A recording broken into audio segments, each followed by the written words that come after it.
Before I start, just to talk a little bit about GravityLab, which is a division of GravityLab. We work with tech companies to help them build repeatable, scalable revenue growth. And the thing that really sets us apart is the practical experience that we have in scaling companies globally. Just at the bottom, you'll see an example of some of the clients we've worked with over the last couple of years. So today, how do you know you're ready to scale? So today I'm going to run through the typical tech growth curve and the mistakes that many companies can make. And then next talk a little bit about buyer behaviour and how that's changed over the last few years and why that's really important for your go-to-market strategy. And then finish off by running through the 4 pillars to building a strong foundation for growth. So startups spend their first few years hacking their way to growth. They get some customers on board, they develop their product and find their market. Then as they start to scale and grow, they'll hire some salespeople, and at this point, some will expand into other markets, but they're generally relying on headcount to grow revenue. Many companies at this stage can start to see a slowing growth rate as the sales and marketing efforts that got them to where they are not working quite so well anymore. And the process becomes inefficient, and I've seen a number of them lose some of their top sales talent at this stage too. So today is about helping you learn what's needed before you scale and how some of New Zealand's most successful tech companies have achieved this. I really like this growth model because I think it helps highlight the 3 stages from product market fit through to go-to-market fit to scale up.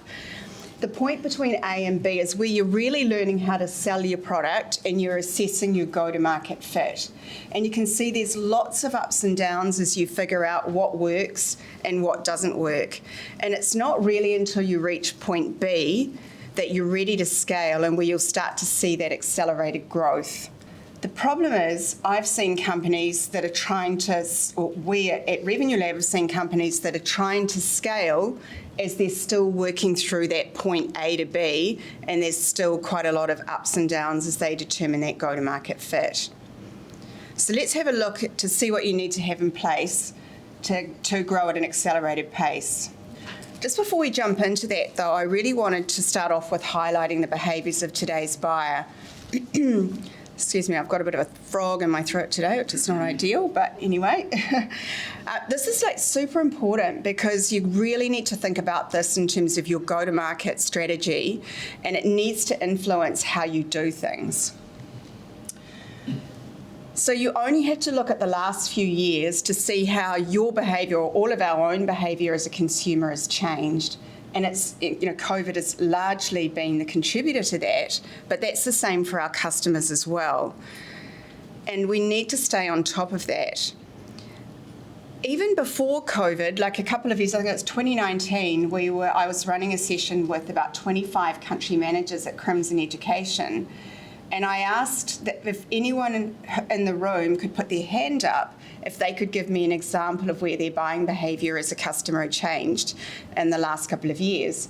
And pretty much everybody put their hand up. So even pre-pandemic, what we were seeing is that consumer behaviour was changing and changing fairly quickly. The other thing is that buyers will avoid salespeople if they possibly can. I do. I've been in sales most of my career, and if I can possibly avoid talking to someone who's going to try and push something on me and sell me something, I do. So when buyers do come to talk to salespeople, what they're generally doing is that they're entering very late and as much as 80 to 90% of the way through the sales process. So all of their research is done online, via social sites, communities, review sites, and that's because B2B buyers trust their peers before anything else, which has led to the rise of what's called the dark funnel, or some call dark social.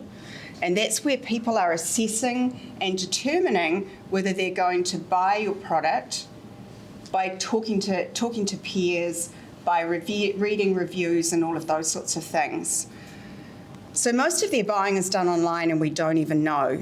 And of course that's made our job as sellers kind of really, really tricky at knowing when they're in market and when they might be ready to buy.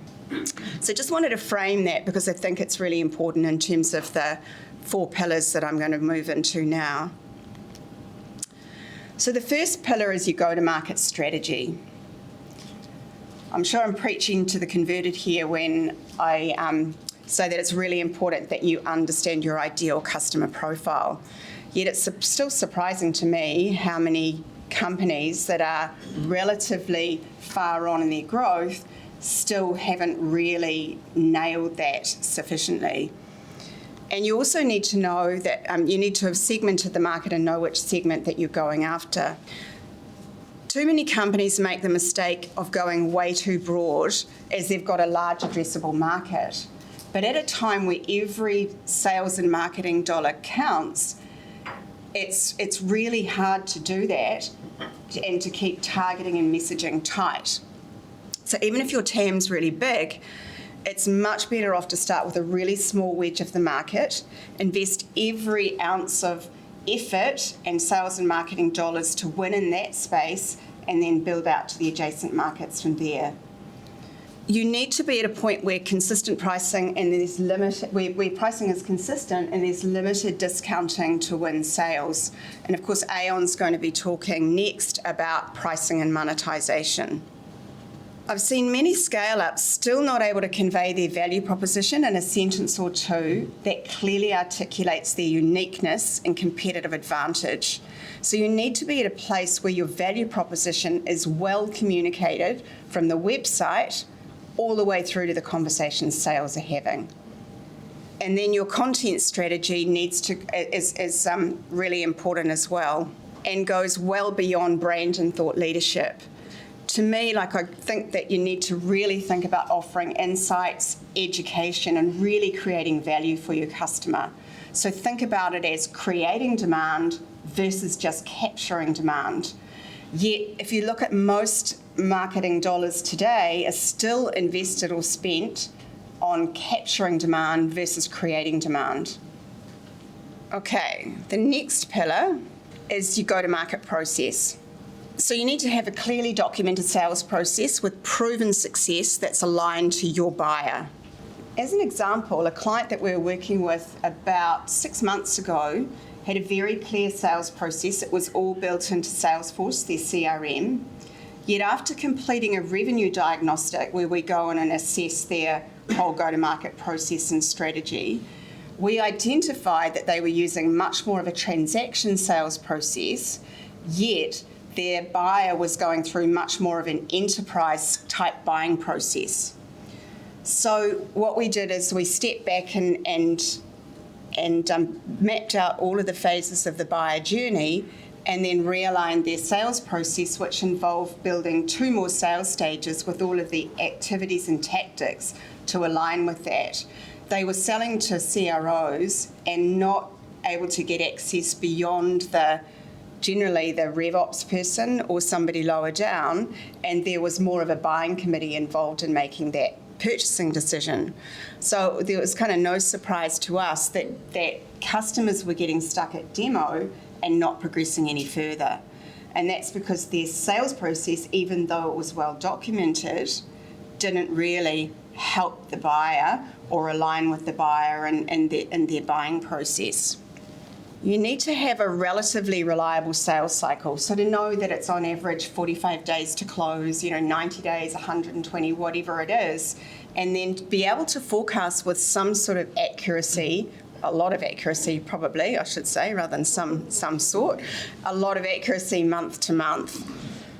Now, I know everybody talks about sales and marketing alignment. I mean, it's been thrashed in all of the years that I've been a revenue leader.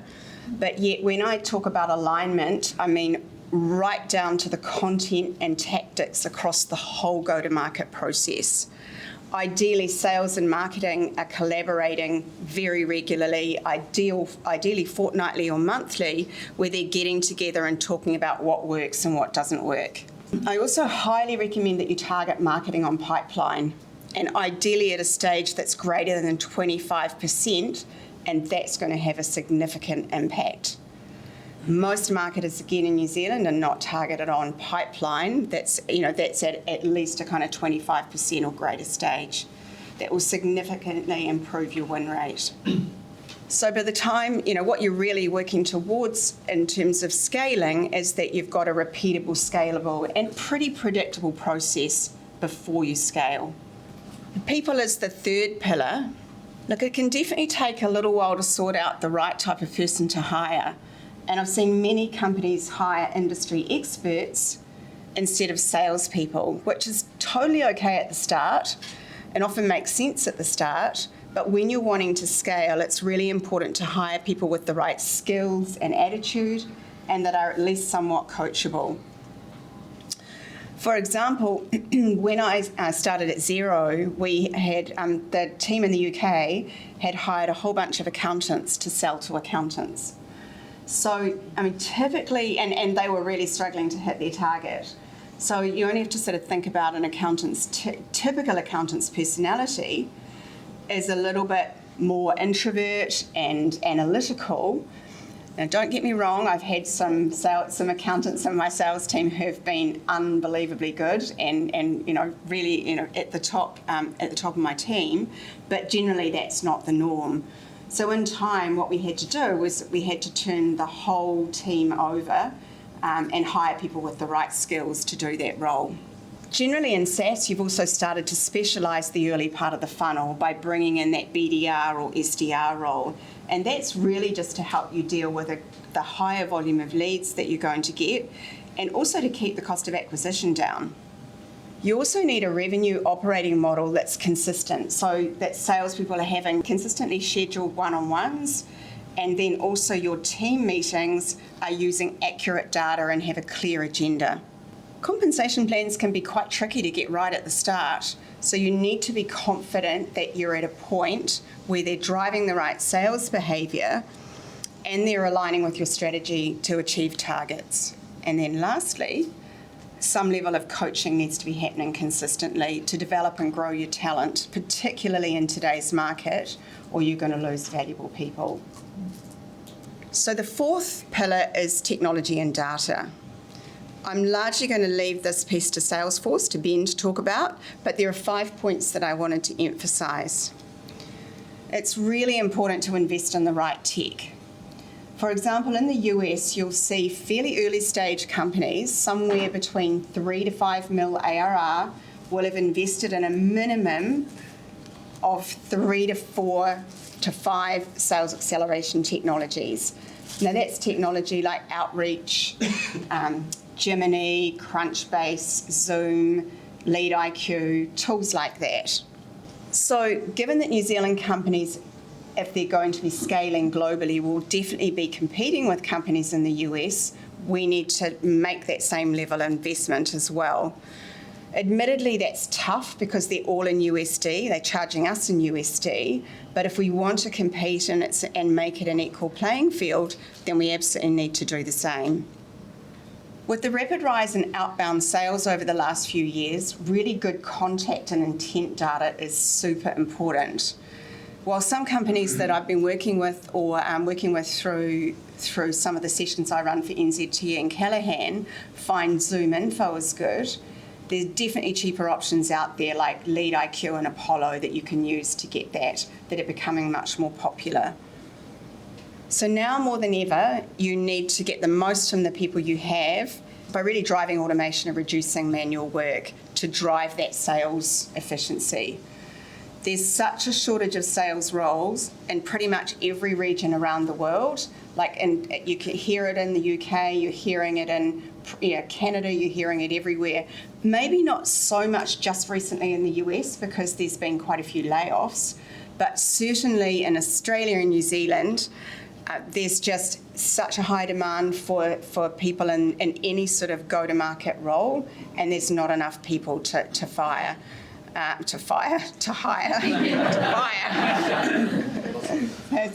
was interesting. So, and not only that is that the cost of hiring has gone up about 30% on what it was. So, and I think that's compounded as well by the fact that young people in New Zealand and Australia, perhaps even around the world, just don't see sales as a career that they aspire to being in. So, it's just really hard to attract those younger people into sales roles. So with the cost of people today, headcount is definitely not the most efficient way to scale. So that's pretty much all I've got time for. As you'll appreciate, there's so much I could go into on every one of those topics. I've just tried to keep it relatively brief. There'll be time for some questions later, but you'll get to hear now from all of our speakers around how they've done some of these things and learn a whole lot from that.